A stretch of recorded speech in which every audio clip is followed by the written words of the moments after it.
Magandang umaga po at magandang gabi sa mga nakakapanood sa gabi at sa lahat po ng naaabot ng video na ito. Welcome po dito sa AMV o Avoy Mix Videos. Ngayon po ang tatalakayin natin o bibigyan natin reaction at comment itong video na ito ni Global Security Report. At balita ko ay palusob na ang US dito sa South China Sea. Hindi naman palusob, pero gumagawa po sila ng hakbang na tila magpapainit sa ulo at magpapakulo sa dugo nito ni Xi Jinping. At itong hakbang na ito ay isang hakbang na walang takot at mapanubok. Huwag na po natin patagalin at panoorin natin itong video na ito ni Global Security Report. At mukhang nakakahindik po itong video na ito. Sige, eto po ang video, i-play na po natin.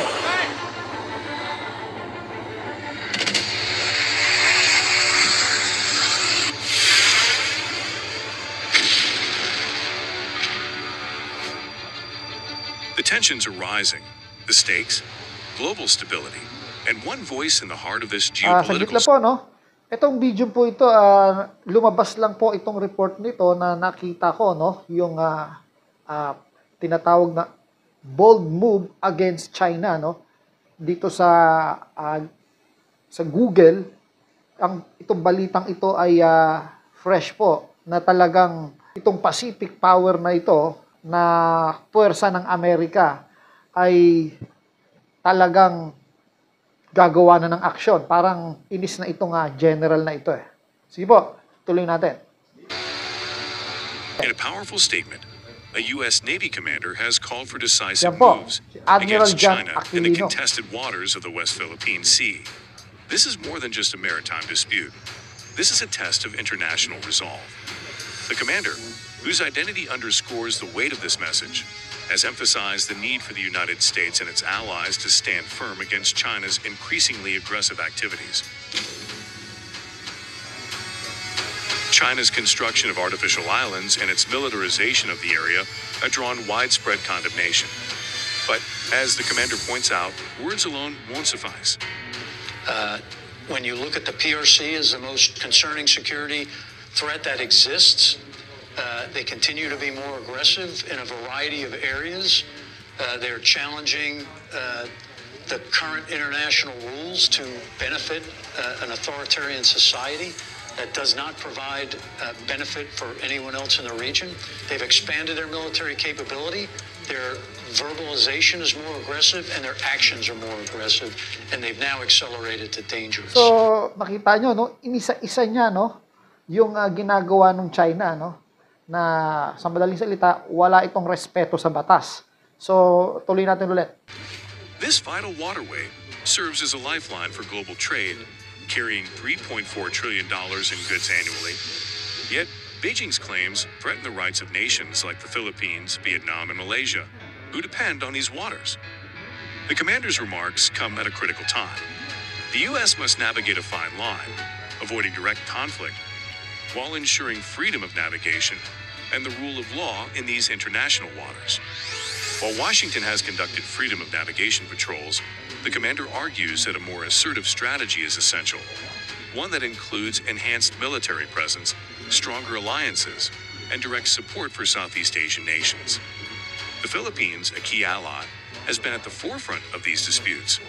The commander's call underscores the need for joint military drills and diplomatic initiatives to counterbalance Beijing's ambitions. For local communities, this is not just a geopolitical chess game. It's about livelihoods, sovereignty, and survival. During an unprecedented dialogue between high-ranking military leaders, a senior United States official cautioned his Chinese counterpart about Beijing's perilous maneuvers within the contested waters of the South China Sea. This exchange underscores the persistent discord between Washington and Beijing, spanning a gamut of issues including trade disputes, the sovereignty of self-governed Taiwan, and China's increasingly assertive posturing in contentious maritime zones.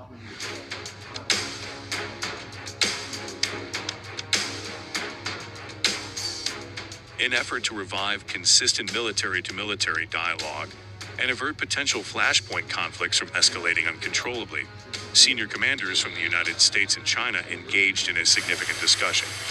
Admiral Samuel Paparo, leading the U.S. Indo-Pacific Command, and General Wu Yanan, overseeing China's Southern Theater Command, convened via video conference on Tuesday, according to Beijing's local time. Paparo emphasized the critical need to maintain robust channels of communication between the U.S. Armed Forces and the People's Liberation Army, PLA, as highlighted in an official statement from his command. These exchanges between senior leaders are crucial for clarifying intentions and mitigating the risks of misjudgment or miscalculation, Admiral Paparo remarked. However, he also addressed recent unsafe interactions involving U.S. allies attributed to Chinese forces. Paparo called on the People's Liberation Army, PLA, to reassess its reliance on perilous, coercive, and potentially provocative tactics in the South China Sea and other regions, according to an official statement. General Wu Yanan's Southern Theater Command oversees China's military operations in the South China Sea, a region fraught with tension. Chinese vessels have been involved in several high-profile clashes with Philippine ships in recent months. Despite an international tribunal's ruling dismissing its claims, Beijing continues to assert sovereignty over nearly the entire resource-rich and strategically significant body of water, disregarding competing claims from other nations. Stop po natin. Yan nga po yung sinasabi ko, no? Nasa rule, nasa batas po yan, pero continue pa rin yung China. Hindi po talaga sila nakikinig at hindi mo sila matitinag sa kanilang activity dito sa West Philippine Sea, no? Ngayon, maalala ko lang, no? Yung ginagawa nitong Amerikang ito ay tinatawag natin na bold moves. Ang title po pala nito ay US Navy Commander urges bold moves against China in the West Philippine Sea. Once sinabi po kasi natin bold moves, ito ay isang pagkilos na walang takot, walang pake, no? Kung ano man yung maging reaction ng bansa na kalaban mo, wala silang pake. Ito ay isang move o isang pagkilos na may katapangan, no? Wala silang pakialam, may katapangan sila kung humantong man ito sa gera o hindi. Yun po yung ginagawa ng US ngayon. So ituloy po natin, ano?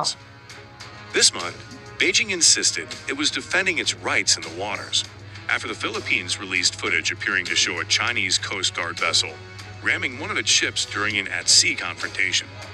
In-depth talks Beijing's readout of the talks said that Wu held an in-depth exchange of views with his U.S. counterpart. The two officials discussed issues of common concern and added, the talks were the first of their kind since China scrapped military communications with the United States in 2022 in response to then U.S. House Speaker Nancy Pelosi's visit to Taiwan. Download the Jakarta Post app for easier and faster news access. Android, http://bit.ly/tep-android. iOS, http://bit.ly/tep-ios. The high-stakes military dialogue on Tuesday between the United States and China followed a pivotal visit by a U.S. National Security Advisor to Beijing, the Grabe, first ano yan, since mga 2016. missile yan, ano? Last month, Jake Sullivan, a senior Grabe, White ba? House aide, met with Zhang Yuxia, a top-ranking Chinese military official, during a diplomatic visit to China. Their discussions culminated in an agreement to arrange a future call between theater commanders from both nations, according to the White House. During the meeting, Sullivan emphasized the importance of freedom of navigation in the South China Sea and the necessity of stability in the Taiwan Strait. In response, Zhang underscored Beijing's firm stance on Taiwan, calling it the first red line that cannot be crossed in China-U.S. relations. He demanded that Washington end military cooperation with Taiwan, cease arms sales to the island, and refrain from spreading what he described as false narratives about Taiwan. Zhang also urged the United States to collaborate with China in fostering dialogue and exchanges between their militaries, stressing the shared responsibility of major powers to maintain global stability and security. As the U.S. Navy commander urges bold moves, the question remains, will the world rise to meet this challenge? The future of the West Philippine Sea and the global balance of power hangs in the balance. What do you think? Should the U.S. take stronger action? Share your thoughts in the comments below. Don't forget to like, subscribe, and hit the notification bell for more insights on the stories shaping our world. It doesn't mean na they are allowing the supply vessels. In the first place, we don't even have to ask for their permission.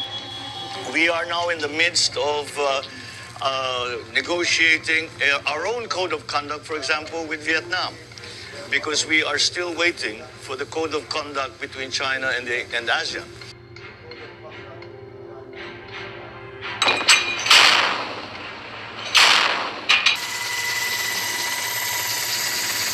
The President watched the exercise and he understands the challenges that is entailed in doing a combined operation at this level. And from that, the appreciation of the President is what we came out with.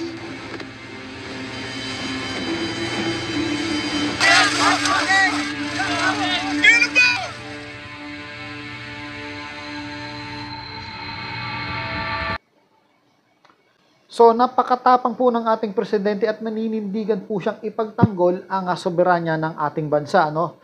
At ginagawa niya yung lahat para mapigilan itong China sa kanyang pangangambkam. So nakita natin kung gaano po kaseryoso ang Amerika na mapigilan ito, no? Dahil napapansin ko sa paglaganap, kahit doon sa paglaganap ng gera diyan sa pagitan ng Ukraine at Putin, ngayon nagbabanta ito sa isang nuclear war, ay hindi binibitawan ng Amerika yung problema dito sa West Philippine Sea. Sa tingin ko, ang NATO na at ang United Kingdom ang bahalang makidigma sa Russia at dito sa side dito, sa kabilang side, sa kabilang side ng daigdig, Amerika naman ang bahala dito sa China. Bagamat wala pang reaksyon ng China sa nire-report ni Putin, ay mukhang ganun yung kahihinatnan po, no? Na mukhang magkakampihan ito at kung sakali man matuloy, ang US po ang haharap dito sa China.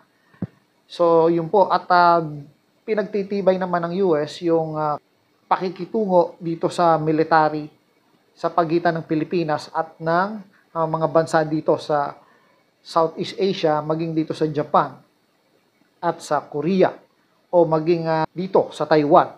So napakagandang move po yan para mapanatili natin yung kaligtasan natin, dahil malalakas po yung bansang kakampi natin. So wag po nating ikakalimutan palagi na ipanalangin na wala po sanang gera na mangyari kahit sa panig na bansa. Although nangyayari ito at mangyayari talaga to at nakasulat ito sa Biblia, ipanalangin pa rin natin na huwag sa panahon natin, at hindi naman sa pagiging makasarili.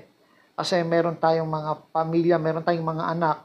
Mas maganda sana kung mauwi na lang ito sa maayos na usapan. At ang bawat isa ay magkaroon ng magandang pag-uusap o tanggapin na lamang na hindi para sa kanila yung mga pinipilit nilang makuha. So hanggang sa muli po, kita-kita po ulit tayo dito sa channel na ito. Maraming salamat po.